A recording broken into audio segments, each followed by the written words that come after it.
everyone, I am Benji Villasco and yung system ko is Strength Forecast. Quick overview lang, yung system ko is a predictive system na kung saan magpo-produce siya ng insight na related sa businesses. Like ano yung mga businesses na mag-grow in the future, ano yung mga businesses na merong highest revenue, at ano yung mga businesses na konti lang yung competition. At yung year na ipipredict niya is 1, 3, at 5 years ahead. Bali sa system ko, meron na akong 3 users at dalawang user na naka-registered or merong account sa database ko. Bali yung user na yon ay si admin at ang kaya nilang gawin is mag-edit ng profile niya, mag-add ng user at mag-upload ng dataset. At ngayon, si operator naman ang kaya nilang gawin is mag-upload ng dataset at mag-edit ng profile info niya. At si guest user naman, wala siyang account sa database ko at ang kaya nilang gawin is mag-view ng trends. Ngayon, i-demo ko ngayon si guest user.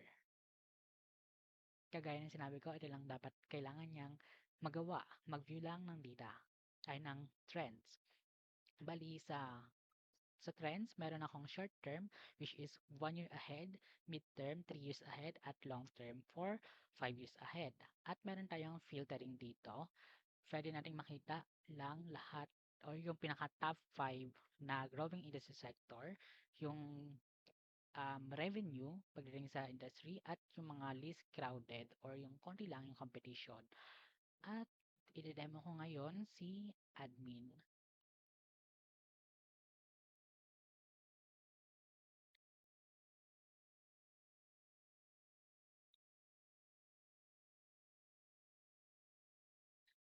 Ngayon, ang kayang gawin ni admin is mag-view ng trends, mag-upload ng dataset, at mag-add ng user at saka mag-edit ng um, accounts. Accounts niya mismo. Bali, meron akong revision. Dati kasi, ay nung nakaraan, is lahat ng dataset na ina-upload ni user is sinisave ko siya sa database ko. Ngayon, binago ko siya, ginawa ko siyang temporarily save na lang. Bali, kapag mag-upload si user ng dataset, temporarily isa-save ko siya sa database ko para i-process for prediction.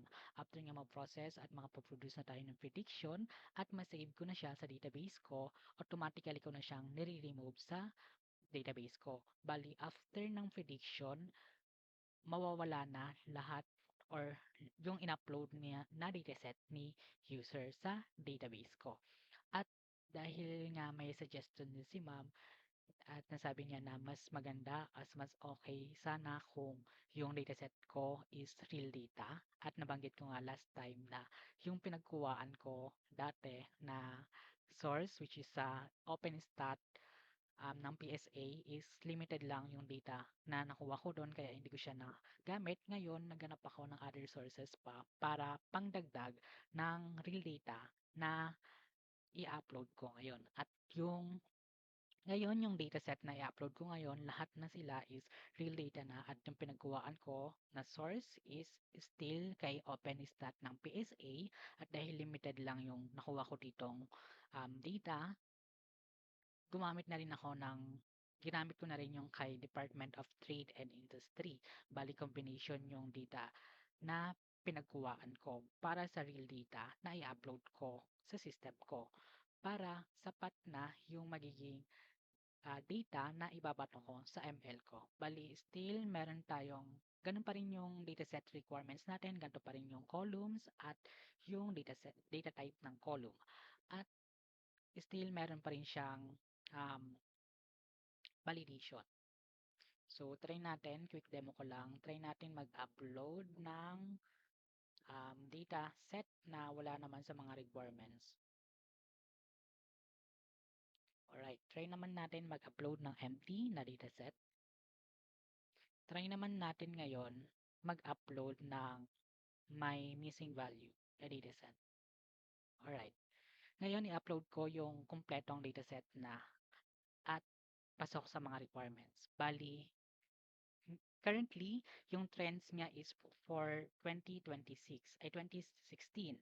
Bali, upload ko siya, gagawin ko siyang latest from 2000 to 2024. Ayan, nakapag-predict na tayo. Bali, ang pinaka latest trend ngayon is 2025 dahil nga ang pinaka-last year na nasa database ko ay na nasa dataset na in-upload ko is 2024. So, ganito pa rin yung nilalaman ng mga description ng bawat tawag dito, bawat trends.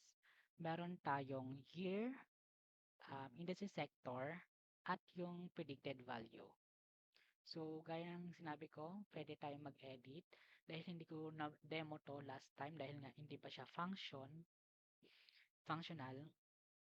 Ngayon, demo ko lang siya ng mabilisan. Try natin. Alright. Mag-change ng profile pic. Alright. Mag-add tayo ng panibagong user. Bali sa user management, ganun pa rin, pwedeng ni user makita lahat ng mga users, makita lahat ng mga active users, at mga inactive user. So, try natin mag-add ng user na admin.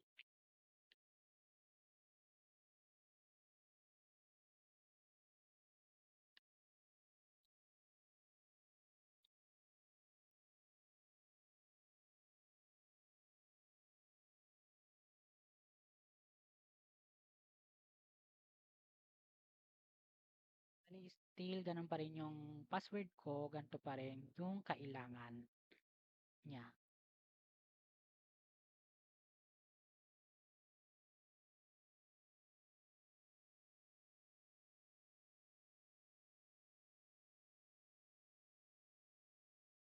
Saan na si GP? Ayan, na-add na si GP McDonald. Ngayon, try naman natin mag-add ng operator. Uh,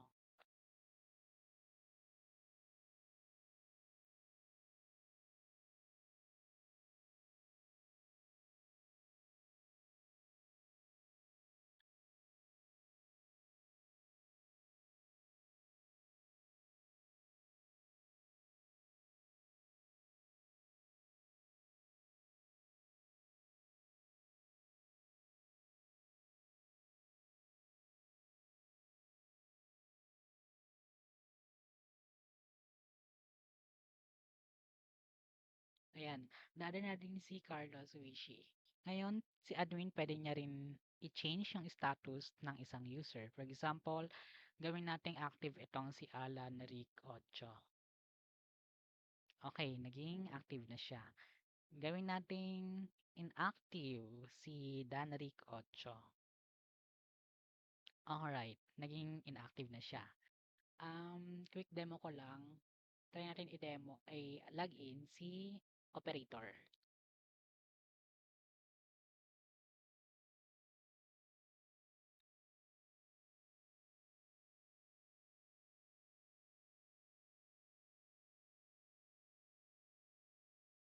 Ayan, tulad ng sinabi ko, ang pwede lang gawin ni operator is mag-upload ng dataset, mag-edit ng profile, at hindi siya pwedeng makapag-add ng user. So, ayun lang po para sa system ko at ito lang din yung pwedeng magawa ni